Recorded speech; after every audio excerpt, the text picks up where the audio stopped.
film White Noise was released on Netflix in September of last year. It's about a train crashing, exploding, and burning toxic chemicals off into the atmosphere, creating a major health hazard for miles around, reflecting what just happened a few weeks ago in Ohio.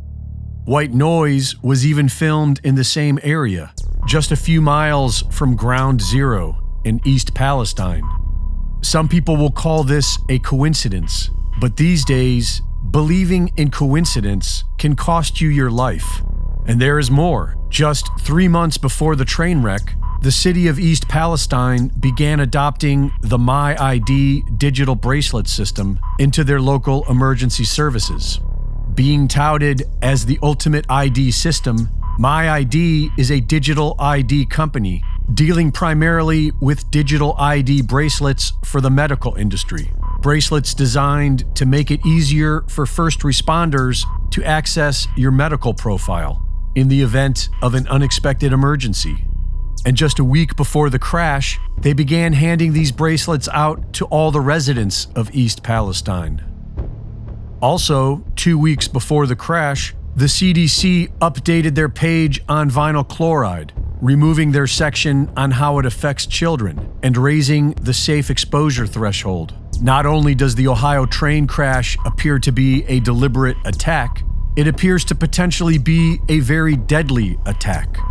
3 days after the train wreck, authorities called for a controlled release burn. Controlled in that they would initiate the spark that will burn all the chemicals and cargo together in a massive chemical fire, potentially putting millions of people's lives at risk. Well, there's the lie. It wasn't a controlled burn, it was an uncontrolled burn. See, I'm a chemical engineer as well as a top health and safety guy. I've got undergraduate and graduate degrees in chemical engineering. You're the first actual expert that we've gotten to speak to. In your opinion, why do you believe that it was an uncontrolled burn? Why are you using that terminology when so far everywhere else we've seen that it was a controlled burn? You can go to a place called West Liverpool downriver, and that's where they burn hazardous waste. And in a hazardous waste situation, they very carefully control the temperature and the amount of oxygen so that they get complete combustion, right? It's time, temperature, and amount of the air-fuel ratio.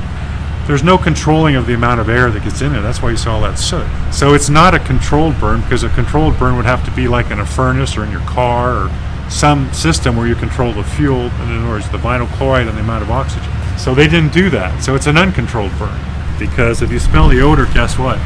You're already exposed, right? How long have you been doing this? 30 years. I'm in most of the big named lawsuits as the exposure expert. It's a privilege. I get called in to try to figure some of this stuff out. So that's my job always, is what really happened, you know? The vinyl chloride spill at Camp Lejeune was small in comparison to what happened this month in Ohio, but it still poisoned over 1 million people, and it took decades for the effects to materialize. A new federal lawsuit against Norfolk Southern alleges that 1.1 million pounds of vinyl chloride was spilled into the local environment. The vinyl chloride metabolite chloroethylene oxide attacks human DNA and can take years to start showing up as cancers and other disease. There is arguably no safe dose for exposure. Leading expert in the study of vinyl chloride, Dr. Julianne Baer, agrees and says that nobody should be drinking the local water. According to Dr. Baer, vinyl chloride gets transported into homes via the groundwater. She says it comes out of the water into the air, and that's really the major route of toxicity for the liver. It comes through the air. While some argue that burning it resolved these issues, that seems to be false. Dioxins are the deadly toxins behind Agent Orange and DDT. They are generated when chlorinated chemicals, like vinyl chloride, burn. In fact, the exact reaction that happened in East Palestine when they decided to burn vinyl chloride and PVC pellets together was arguably the most efficient and deadly way of dispersing dioxins into the environment, and could equate to being one of the biggest chemical weapons attacks in history. Some are saying that tens of millions of lives could now be at risk, and that number will keep growing so long as humanity dismisses these attacks as coincidence and continues to do nothing. In the movie Knowing, the news reported a major oil spill in the Gulf of Mexico. Tonight in the Gulf of Mexico, an explosion on the soon-to-be decommissioned oil rig triggered a fire which burned for 3 hours before it was extinguished. Officials don't yet know the exact cause of the explosion, but believe a malfunction in the cooling system may have been at fault. Our last run into the rig has... Due to the prompt response of the rescue unit, the structure was evacuated with no loss of life. A year later, the Deepwater Horizon exploded. 6 months before 9/11, a lone gunman episode showed us the World Trade Center being targeted by a hijacked passenger plane. What is Scenario 12D? We know it's a war game scenario, that it has to do with airline counterterrorism. Why is that important enough to kill for? Because it's no longer a game. If some terrorist group wants to act out this scenario, why target you for assassination? Depends on who your terrorists are. The men who conceived of it in the first place. You're saying our government plans to commit a terrorist act against a domestic airline? There you go. Indicting the entire government as usual. It's a faction. A small faction. For what possible gain? The Cold War's over, John. But with no clear enemy to stockpile against, the arms market's flat.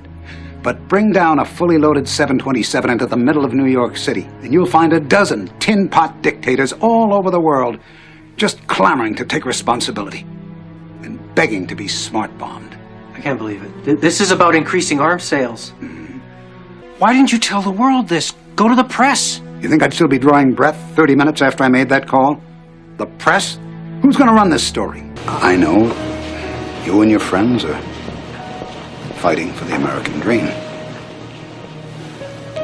Just don't expect to win. What the heck's that? Is that what it looks like?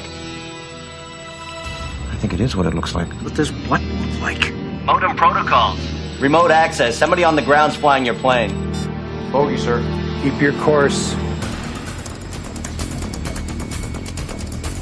We need to know our flight plan. I'm mapping the data now.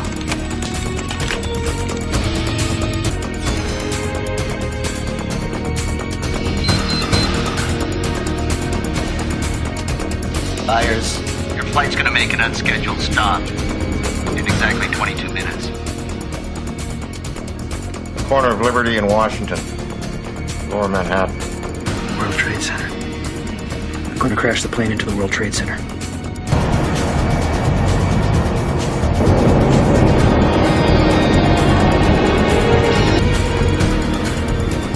And last year's film, White Noise, was about a train wreck that poisons a small town in Ohio.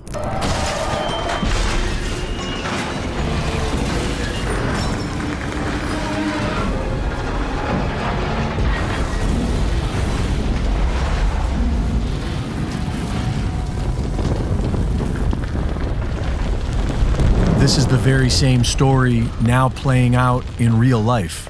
Within a year of White Noise's release, the actual event occurs in real life, in Ohio. Because these images are delivered to us through entertainment, they elicit no meaningful response of opposition or resistance, and so we accept them, subconsciously.